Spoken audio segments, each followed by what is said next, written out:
Pernah nggak sih Anda ngerasa udah kerja keras banget, udah jungkir balik, tapi kok kayaknya jalan rezeki itu mampet? Nah, kali ini kita akan coba bedah bareng-bareng sebuah peta jalan untuk keluar dari kesulitan finansial yang ternyata diajarkan langsung loh oleh Nabi kita. Pasti pernah ya ngerasain momen di mana usaha kita rasanya udah maksimal, tapi hasilnya tuh gitu-gitu aja. Kayak ada dinding gede banget di depan kita. Tapi gimana kalau ternyata kita selama ini salah lihat dinding itu? Dan ini nih yang pertama banget perlu kita pahami, ini bukan salah Anda. Serius, kesulitan kayak gini tuh adalah ujian universal yang bahkan, coba bayangin, para nabi pun pernah mengalaminya. Jadi kalau Anda lagi di fase ini, Anda nggak sendirian. Ini bagian dari perjalanan. Terus solusinya gimana dong? Nah, ternyata ada sebuah peta jalan yang super lengkap dari Nabi Muhammad. Ini bukan sekedar tips kerja lebih giat, bukan. Tapi sebuah strategi utuh yang menggabungkan usaha fisik kita dengan kekuatan spiritual yang seringkali kita lupain. Dan disinilah letak kuncinya yang bisa mengubah segalanya. Menurut petunjuk Nabi, perbaikan finansial itu nggak dimulai dari cari kerjaan baru atau cari pinjaman, tapi justru dimulai dari tempat yang paling nggak terduga, dari dalam hati kita sendiri. Jadi, poin krusialnya itu di sini. Sebelum kita sibuk cari peluang di luar sana, fondasi utamanya adalah benerin dulu keyakinan dan kepercayaan kita sama Sang Pemberi Rezeki. Ini adalah sebuah perubahan cara pandang yang fundamental banget. Konsep intinya itu disebut tawakal. Tunggu dulu. Ini bukan berarti pasrah terus nggak ngapa-ngapain ya. Coba bayangin seorang petani. Dia yakin banget hujan bakal datang, tapi dia tetap nyangkul, nanam benih, dan ngerawat ladangnya.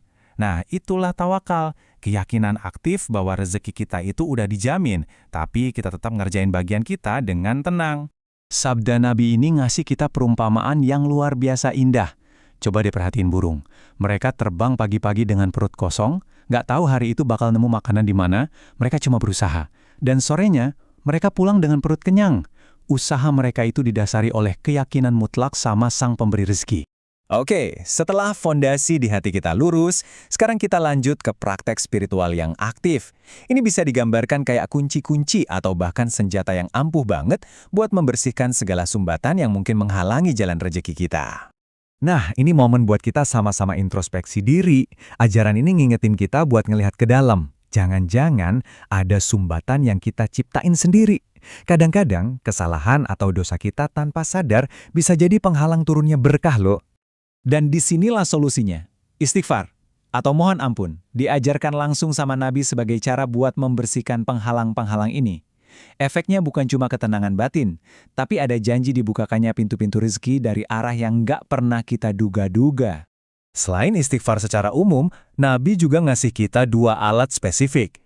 Pertama, ada doa anti hutang untuk memohon kecukupan yang halal. Kedua, ada zikir pagi dan petan yang fungsinya kayak perisai spiritual buat ngelindungin kita dari rasa cemas dan malas yang seringkali jadi akar masalah utang. Ini amalan yang praktis banget. Oke, hati udah, amalan spiritual udah. Nah, sekarang saatnya kita bangun jembatannya. Kita beralih ke aksi-aksi nyata yang jadi saluran fisik supaya rezeki yang udah dijanjikan itu bisa sampai ke tangan kita. Jadi, ada 3 pilar utama nih dalam aksi nyata ini. Pertama, perkuat hubungan sosial kita. Kedua, memberi ke sesama. Dan yang ketiga, tentu saja, bekerja dengan cara yang benar. Yuk, kita bedah satu persatu. Ini wawasan yang wow, luar biasa. Kita sering banget mikir rezeki itu datangnya dari kantor atau dari bisnis. Tapi ajaran ini bilang, salah satu kunci rezeki terbesar justru ada di ruang keluarga kita. Jaga hubungan baik sama kerabat itu bukan cuma kewajiban sosial, tapi ternyata sebuah strategi ekonomi yang sangat nyata. Dan slide ini dengan cerdas banget menggambarkan konsep yang kadang sulit kita pahami. Kalau pakai logika matematika biasa, memberi itu kan sama dengan mengurangi. Tapi dalam logika langit, memberi itu justru memancing balasan yang jauh lebih besar. Sedekah itu nggak bikin kita miskin, malah sebaliknya, justru mengundang datangnya rezeki. Tentu saja, keyakinan harus diiringi sama usaha. Tapi, bukan sembarang usaha. Ikhtiar yang diberkahi itu artinya kita pastiin sumbernya halal, kita manfaatin waktu pagi yang penuh berkah, plus kita kerja dengan profesional dan jujur. Persis seperti yang dicontohkan oleh Nabi sendiri.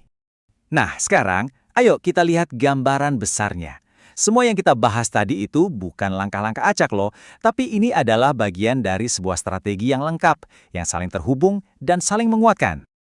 Tabel ini merangkum semuanya dengan sempurna. Coba lihat deh, ada aksi spiritual kayak istighfar, ada aksi sosial kayak menjaga silaturahmi, ada aksi mental yaitu tawakal, dan tentu saja ada aksi fisik yaitu kerja keras dan jujur. Ketika keempatnya ini jalan seimbang, barulah kita bukan cuma kerja keras, tapi kerja cerdas dengan melibatkan kekuatan dari langit. Inilah strategi yang utuh. Jadi, sebagai penutup, mari kita coba ubah cara pandang kita terhadap kesulitan.